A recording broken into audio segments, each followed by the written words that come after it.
Today, we're going to be taking a look at Guillaume Verdon, a former Google quantum computing engineer and a founder of an AI hardware startup called Extropic. Folks might have heard of Guillaume from his Twitter handle, based Beff Jezos. This is certainly how I first heard about him.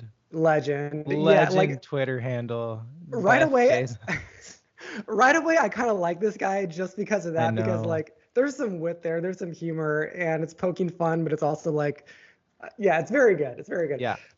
So he was doxxed by a Forbes article, and that's how we know his name is right. Guillaume Verdon, and we know his backstory now. Right. And he's been on the Lex Fridman podcast. He's still actively on Twitter. It's hard not to run into this guy if you're kind of like in the tech futurist space. So here we are, and we're going to be doing a little bit of a, just kind of like an overview of who he is. And I mean, I don't have super strong thoughts on his legitimacy, but I do find it fascinating that people are already making comparisons to him and Elizabeth Holmes. Yeah, I think that's interesting too.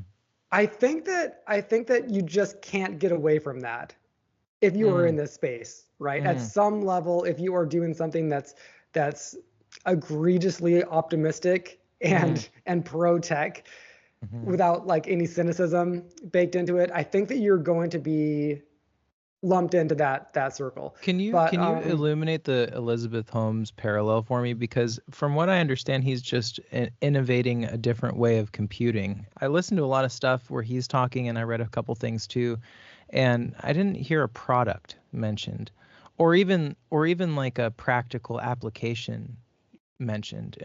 Did I miss something?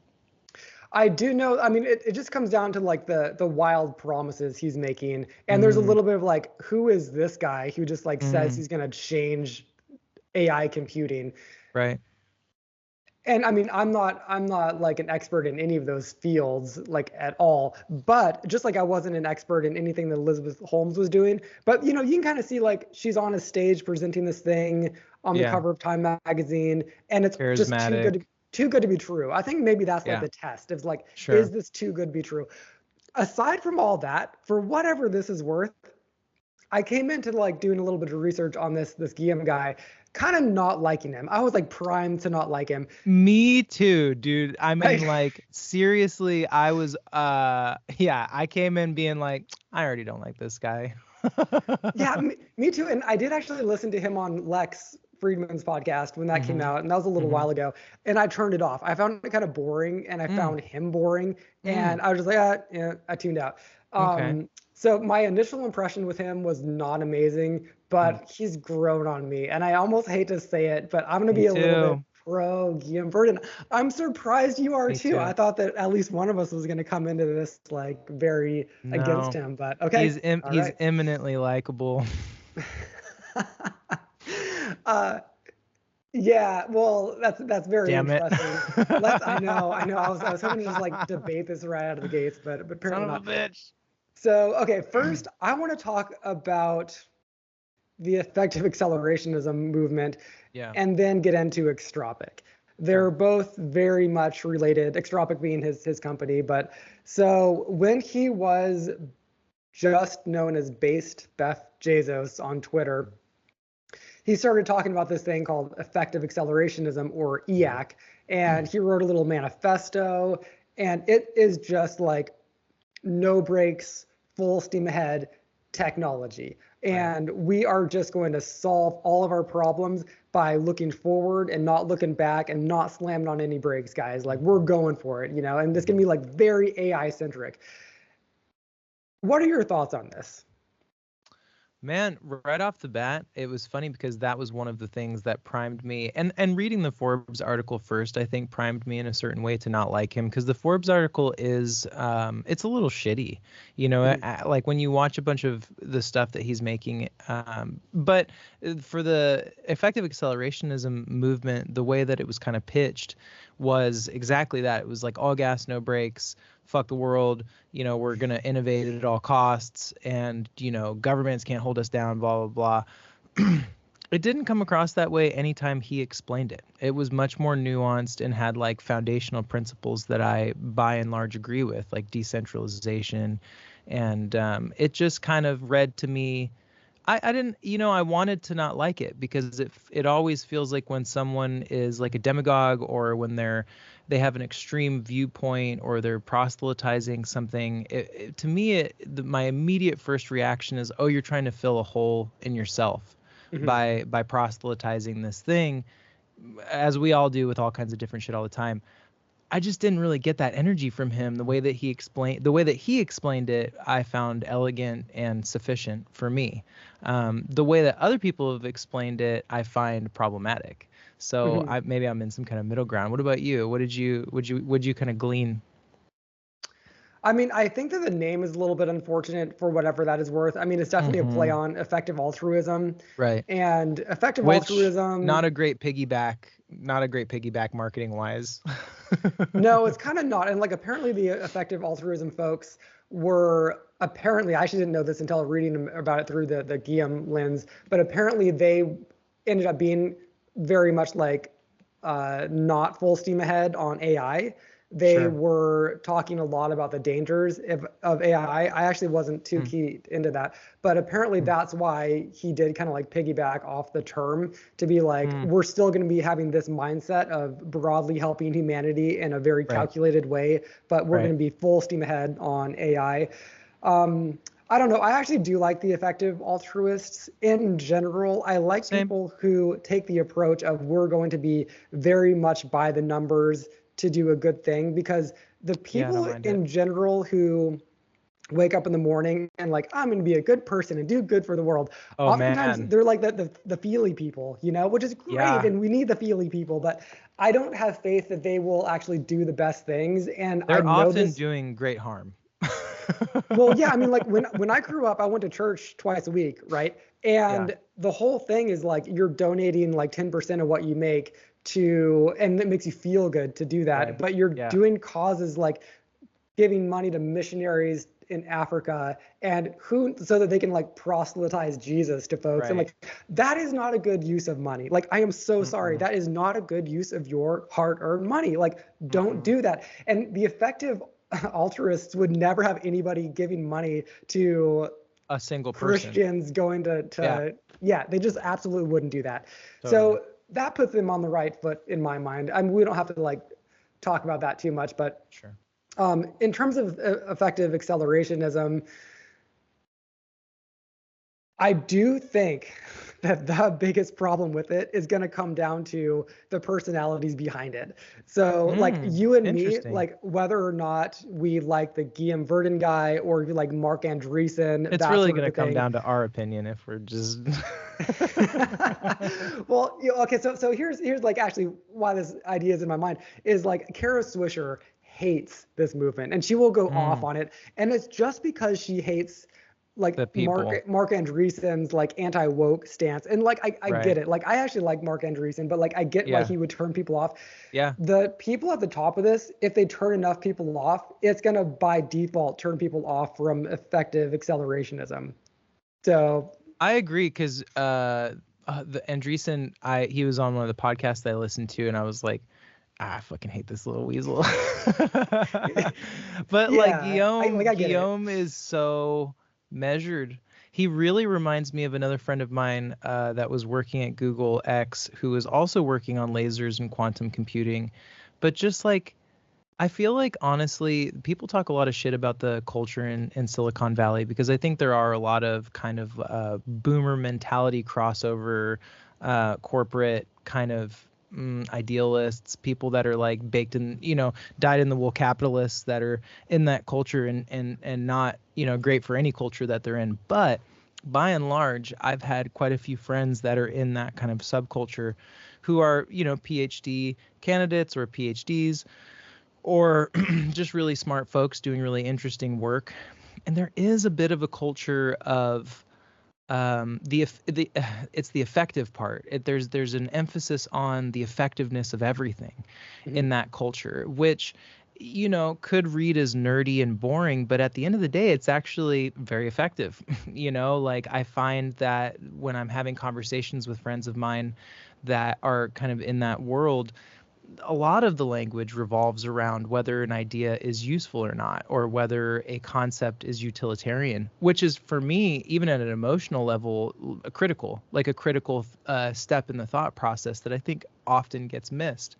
And so it's like, he is very charismatic and very balanced. And as soon as he starts kind of illuminating the underpinnings of the ideas that he's fascinated by, it feels really engaging and it feels really reasonable to me. I honestly, I maybe listened to like an hour or two of him talking and different, segments and clips here and there. Not a single time did I would be like, oh, he's gonna, I'm like, well, no. No, yeah, no, okay, all right, well, all right, now hold on one. Well, you got a point. You brought it back around. You know what I mean? Like everything, everything feels really thought out, and so hopefully, it'll be people like him that are pulling. Here's the thing, though. Writ large, it is problematic, right? Like his personality, his startup. I couldn't find any holes in the plot, but it's a precedent issue, I think, in my mind, of the idea of pushing things forward at all costs. Like that was what I was prepared to push back on the beginning. I'm like, no, we do need government regulation. No, we do need politics to catch up with technology. No, we do need there to be brakes on the system. There does need to be conservatism involved in all of this, because that's what helps us kind of, keep on a steady growth path. Yeah, I don't know. Yeah, please maybe continue. if I can put a little bow on my thoughts on the effective accelerationism thing, I do kind of think that if there's one valid criticism that always just jumps into my mind, it's this idea, and the same applies to transhumanism or anything that's like very like tech forward thinking that I totally at the end of the day buy into and I'm a fan of. But there's this criticism that we really don't need any of these labels like at all. Like at the end of the day, we're just talking about tech progress, and tech progress is driven by market forces and like sci-fi novels that people get mesmerized by as children. Like it's like there already is enough gas in the tank to take these things wherever in the world they're going to go anyway. Right. So I think that the label is a little bit superfluous. I really kind of do. And I think that like him putting this EAC thing, putting a name on this vision, I don't think it actually does anything. I think that it's a conversation starter for people like you and me to, comment on like should we have more tech regulation or not? And it's just a way to like, couch this conversation. But like, yeah, I do think that that's valid, that we don't really need this word. We don't need this concept. And I don't think it's doing any harm. But like at the end of the day, I think that it's effectively just a way for us to have a conversation about the market forces versus the government regulation of technology that's going to be going forward anyway, right? So I don't know. What do you think about that? Yeah, I always wonder about the usefulness of compartmentalizing and naming things. This time it seems, I don't know, having a conceptual framework to build certain ideas into feels somewhat useful to me, in the sense that when the thing that I kept hearing him kind of refer back to was like crypto and the decentralization of crypto, and how he's worried that AI technology is going to become highly centralized, and the progress is going to be centralized in a way that is not open source, which it is. It's already not open source, and all of the things that he's saying, he's talking about part of the movement as being open source. Maybe, I don't know, maybe once that framework gets padded out with people that adhere to it and a more kind of developed sense of like direction. Well, here's my, sorry, I don't mean to interrupt you, but like, get in there. Right now, Mark Zuckerberg is just talking about like open sourcing some of his, like the meta world. Yeah. He didn't need an effective acceleration movement for him to do that. True. And he's like obviously a key player in this whole thing. He just needed a market force. True. And maybe a little bit of a philosophical basis for it, so that it makes sense in his mind where this is going. But like, I like, who knows if he's ever even heard of based Beff Jezos? You know what I mean? Like, Mark Zuckerberg is going to make that call, and like all the other proto Mark Zuckerbergs are going to make that call, irrespective of a movement like EAC. That's my just like criticism, I think. But okay, maybe like to undercut this just a little bit, I fucking love a good manifesto. I live for a good manifesto. I'm so here for it. So, and this started with a little manifesto, and I'm all about that, because for literary purposes, also for historical archival purposes, just narrative, symbolic narrative is like really a nice thing to have attached to like a conceptual framework or like a series of ideas. It just makes it more human, I think. Yeah, absolutely. Well, I want to go ahead and move on to talking more specifically about Extropic, his company, Extropic.ai. Super interesting idea. Super interesting idea. Yeah, and I wanted to jog my memory on the word extropy. And so I just Googled extropy definition, and this is the definition that comes up, because he's clearly, naming his company based off this word. So it is a pseudoscientific principle that life will expand indefinitely and in an orderly, progressive way throughout the entire universe by the means of human intelligence and technology. So there's your tech optimism for you right there. A little anthropocentric, if you don't mind me saying. That actually is funny. That brings to mind the one criticism that I had of the guy, which is that anybody with just with an air of certainty, he hasn't quite made it to arrogance as far as I could feel from him, or indignance, or any of the other kind of like malicious varieties of certainty. He definitely, he said a couple of things where he's like, well, it's clear that through thermodynamic laws. And I'm like, hold on a second, buddy. Like, nothing's clear. You know what I'm saying? Like, you're just guessing like the rest of us. But, in a certain sense. I mean, maybe. He understands more than you or I do about physics. I mean, 100%. He's done quantum computing with Google. That's why I do. I'm going to give him a lot of time a day.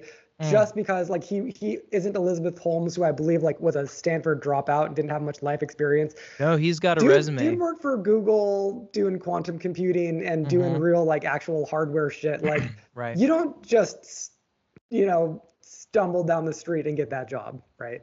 That's true. Yeah, I just think that as soon as you start making broad statements about the philosophical nature of like humans in the universe, you start wading into like waters that maybe contain other animals, other species of life, thought species, because it just feels like to have such an anthropocentric kind of viewpoint about the way that, I don't know, nature unfolds is kind of, to me there's like hubris baked into that.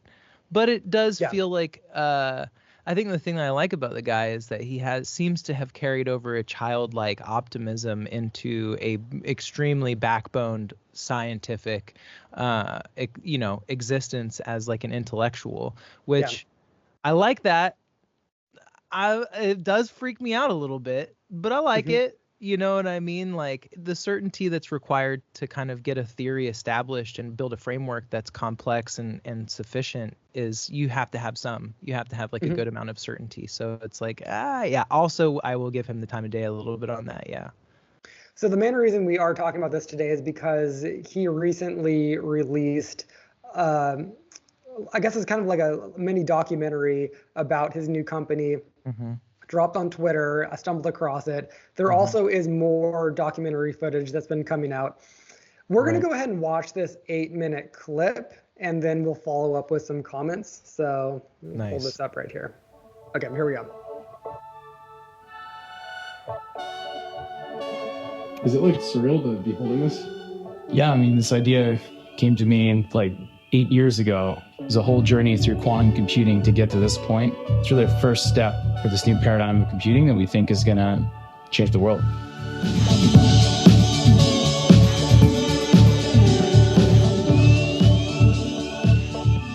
Ever since I was a child, I wanted to understand the universe around us because I wanted to figure out what technologies I could build that were going to have maximal impact in our ability to scale civilization to the stars. And if you study the equations of thermodynamics, there's actually a bias of the universe that pushes us to want to grow. And I think it's kind of nature's way of like urging us to expand. I was, I think, 24 or so. I was just immersed in theoretical physics, information theory, trying to view the whole universe as a big simulation. If you're trying to embed physics into computation, it's very natural for you to embed AI into the physics of the world. So Trevor and I came from quantum computing. We pioneered how to do AI on quantum computers in terms of software and a bit of hardware.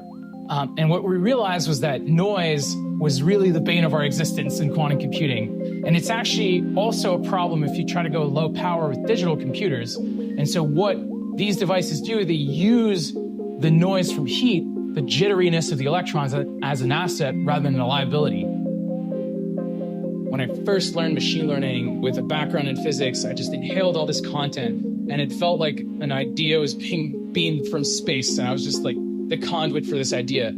It was so powerful, to have a physical system that does machine learning as physics.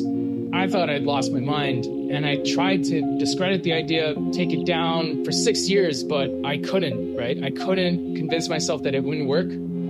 Digital computers usually represent values in bits, and so it's a completely different way of programming, and we think it's really how nature computes. It's closer to how our brains compute, and it's a way to do AI much more power efficiently and actually much faster than current day hardware. As circuits get smaller, voltage noise will start to become omnipresent and affect the classical computation in normal CPUs. We're trying to use this noise to drive the computation, and that's what we call thermodynamic computing. These chips in particular, they don't even use transistors, and they're not encoding data in zeros and ones. They're actually continuous variables, and they're fuzzy values over this continuous variables. So you could think of like a point cloud, and I try to shape it in the shape of my data. And that process is basically machine learning as a physical process. If you have a parameterized physical device, you can just optimize over the space of those parameters and let that optimizer program for you in a sense. You just give it a task and it optimizes itself to accomplish that task. So it's the differentiable programming mindset. Andre Karpathy calls it software 2.0, right? The thesis is that gradient descent is a better programmer than you. So we're here in Sherbrooke, Canada. This is our fab. This first chip is actually a superconducting chip, which is hard to manufacture at scale, but for us, it's kind of a Tesla Roadster in the sense that it's the most efficient neural information processing unit you could create. And it's going to open people's minds about the performance thermodynamic computing can unlock. And so what we're going to see today is how we manufacture a very key component of these devices called Josephson junctions, which are kind of like our transistor for superconductors. They're a really important component, and they're the hardest one to manufacture. This is where we do our fabrication, and we're going to do a deposition today of Josephson junctions. So we did the exposure of electron beam resist recently, developed it, and now we're ready to do the deposition. So this is our deposition tool. It's from Angstrom Engineering, and we're doing deposition in the evaporation chamber. So what will happen is the robotic arm will move the chip into the evaporation chamber, followed by oxidation in the oxidation chamber, and then we're evaporating again. And this makes sure that we have this superconducting layer, insulating layer, and then superconducting layer on top. And here, our very first prototype chips use superconducting metals and have programmable physics of electrons in these metals that allow us to do essentially generative AI as a physical process. It's going to be a lot of screws. We're using this refrigerator to cool down our sample to 10 millikelvin so that it becomes superconducting. In order to get the effects that we want, we need superconductivity. This is for two reasons. One is dissipation, and the other is because we exploit a physical effect called the Josephson effect. And for that to happen, the aluminum needs to be superconducting. We're at 273 degrees Celsius below zero. So we're very close to absolute zero. And these cans are necessary to literally isolate stages from the other to prevent light from heating up these stages that are colder and colder. So just light on its own will impact the material in the fridge. It's kind of a bit of a Russian doll system here. I think the physics of all of these circuits, whether it's quantum or thermodynamic, I mean, it's both in the end. I just find physics very interesting, and that's why I'm a physicist. Yeah, look at this, Guillaume. Oh, that's beautiful. That's beautiful. We just started getting our first data, finally got this whole setup going. As you can see, it's quite involved. It's quite epic. For us, you know, this is an evolutionary fork away from the previous paradigm of quantum computing and towards thermo. And so couldn't be more excited today to be holding this, really. Everything we learn on this platform will carry over to our next ones. It's going to open people's eyes about, you know, this potential paradigm of computing that's totally different. You know, the next big milestones are going to be to demonstrate similar principles in silicon, and of course, open sourcing our software and getting people from throughout the world to start programming simulated thermodynamic computers at first, and eventually, you know, our real devices, and for them to get to try them. And hopefully at that point, we check back in. To me, I think the greatest pursuit is the expansion of scope and scale of intelligence throughout the universe.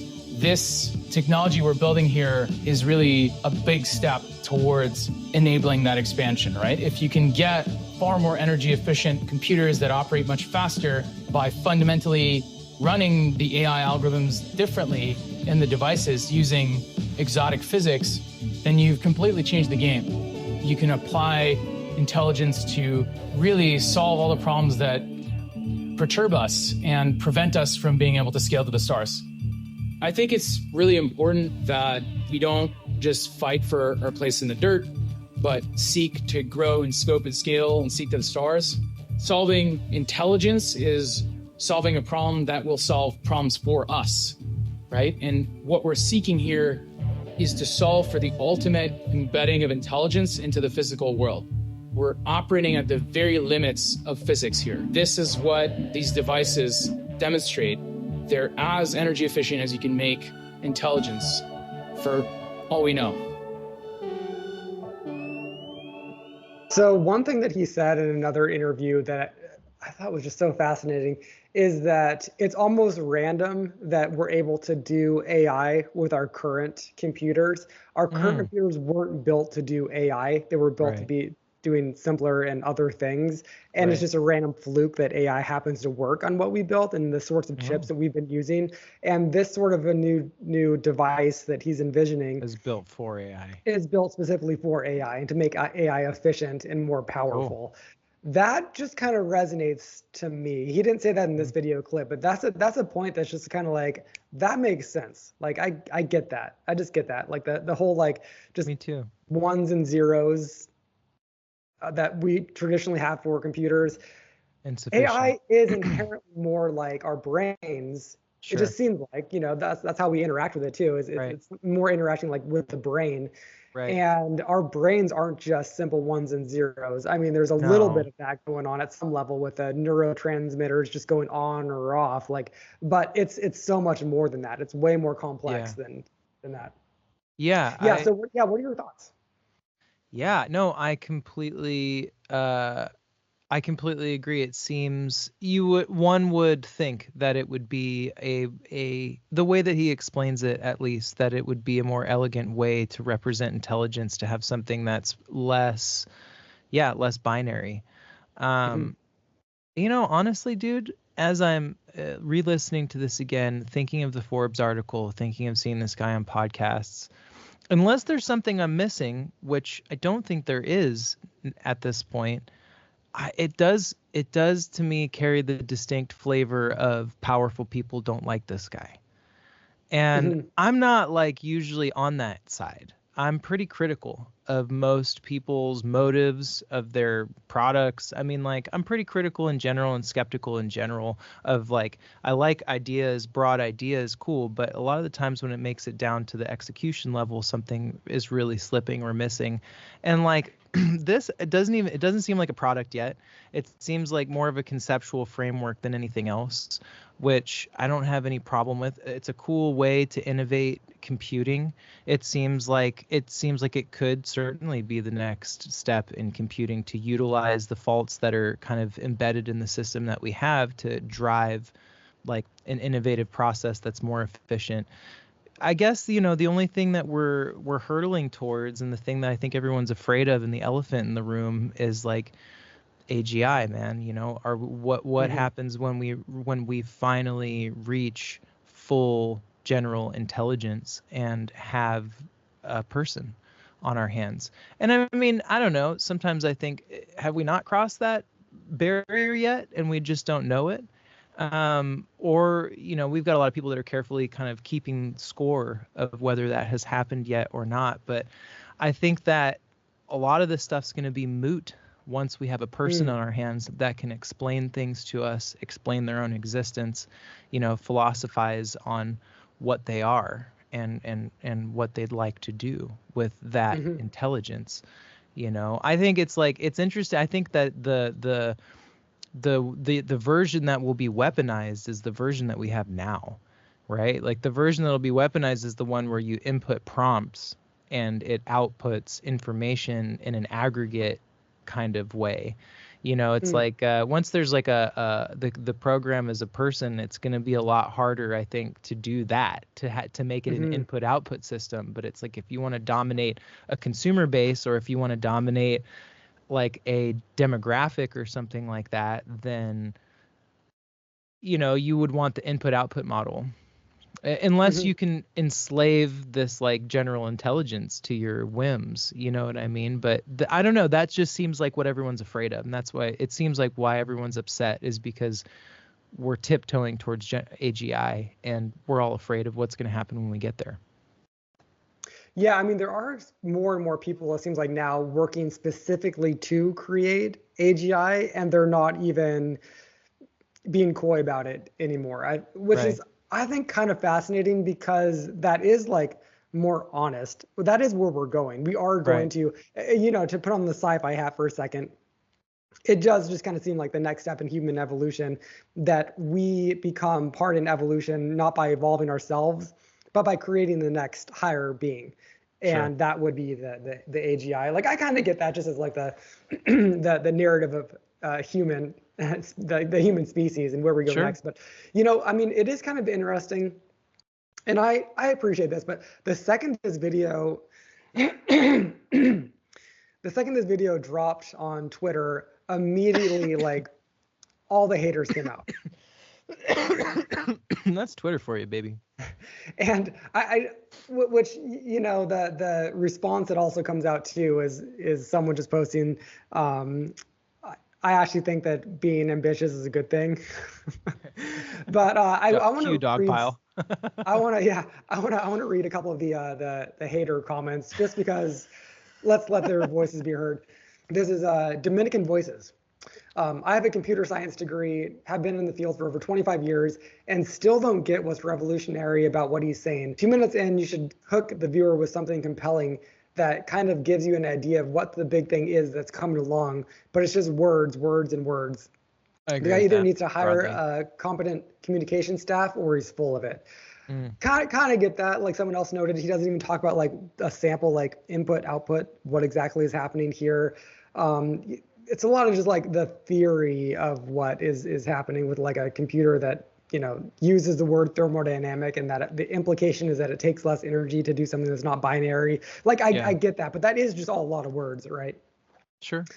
Anyway, I mean, it's also proprietary. I mean, what do you want? What do you want the guy to fucking is like? He's saying he's gonna open source it, and we should hold him to that. If that's part of his ethical code, and he's stated as much, then like, we should hold his feet to the fire on that. But at the end of the day, like, What do you want him to give you the fucking blueprint for his revolutionary idea? What are we fucking talking about? He already reveals, I think, kind of a lot in that video where he's talking about, he gives you some very specific like properties of the innovative, framework for what he's doing. It's just, and he shows you the fucking fact. I mean, what else do you want from the guy, dude? He's not just like pontificating on a sofa. He's in his multi-million-dollar lab baking chips, man, or like, I don't know. Let him cook. It is interesting when you do hop over to his website. There isn't too much going on. The first thing you see is bright orange letters juxtaposed against a black background. It says self-assembling intelligence from the future, merging generative AI with the physics of the world. It is just a lot of jargon. There's like jargon stuff happening here. But I also feel like it's like for the Theranos comparison, again, like I'm just like, this guy's raised $14 million. That's like literally nothing for a tech startup. That's like he's in his first round of funding and he's raised $14 million, which is fucking respectable, to get something off the ground. But let the man cook. I think that's a good takeaway. Like, let's give this guy a little bit of time. It like he doxed by Forbes just like a year ago or something. He's just getting this off the ground. He seems like he's not like, okay, Silicon Valley is doing this great pivot right now that I think that we should like just appreciate, and that we are no longer, Silicon Valley is no longer just doing like, oh, here's the new dating app sort of a thing. Right. I think that Silicon Valley got that memo and has moved on from that. And there's no longer like a new and exciting dating app or social media platform or whatever. That shit's boring. We're over it. We got Twitter and TikTok. We're good. And we got a million dating apps. We're good. Now we're going back to hardware. And that is what does need to happen if Silicon Valley is going to maintain its position in the world as the tech hub. So this is good. This is good. I think broadly, I just don't have any beef with this guy or his concepts. I mean, I'm a layman. I love physics. I'm like an enthusiast, I would say. From everything that I understand about what he's doing, cool. Very cool idea. Seems innovative. Seems interesting. The buzzwords are driving. The buzzword, dude. The jargon's jiving. And the other thing too is like, who do I trust to possess the first AGI or one of the first AGIs? Do I trust Microsoft or do I trust some fucking guy? Some fucking guy, dude. Easy, like no questions asked. I mean, the thing is, like, whoever creates AGI, if it is true AGI, is kind of superfluous because it becomes God. It has its own wants and needs and vision. Who knows though, right? Like, it's so fascinating to think about because what if it just like appears and it's like, I'm out, poof. And we keep making like an AG, like we keep like cooking it in the formula and then it pops up and it's like, whoa, this is kind of wild, poof. It just keeps, it's like the permutations of like what it's going to do for us is just so infinite and so like unknowable and interesting to me.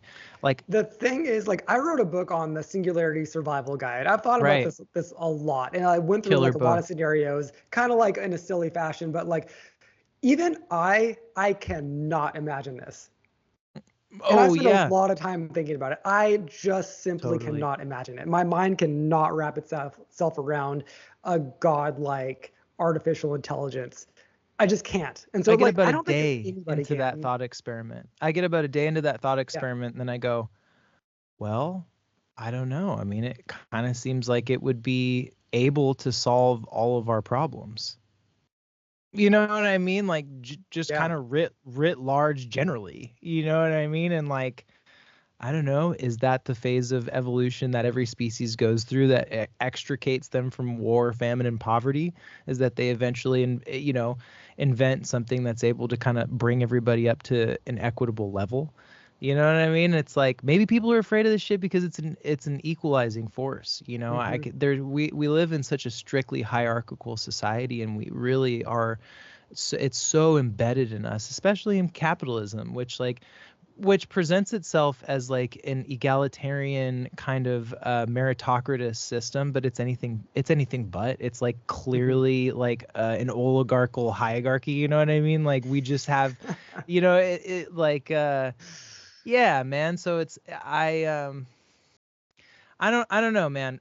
End of the day, Bo, on my thoughts, which has been the same thing, I guess, since the beginning, is that I kind of like the guy. I don't have any problems with his philosophies or his theories. I love that he is banging the drum for open source, decentralized.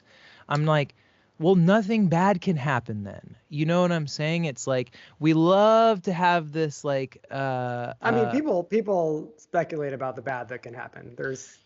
But it's like there are people on the other side of that for sure. I do think people were going to immediately take that technology and try to use it for evil, but generally if everybody has access to it, I think it's more dangerous to have a corporation in control of something that powerful, that has interests. Like I think he has this one of the things that I fall on this side too. I'm broadly in favor of, having listened to a lot of the arguments, and I can't even articulate all of them. But yeah, I fall on the open source side. One of the things that I love about his kind of argument structure too is that he's like, we have to realize that it's like all of these kind of stacked microtransactions that are creating an emergent system, and it generally stabilizes itself and is good.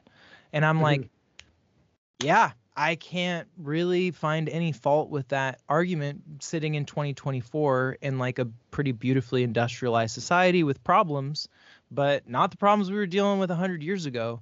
And it's not because 1 or 10 or 100 people had control of culture. It's because 375 million people had control of this culture and still do today.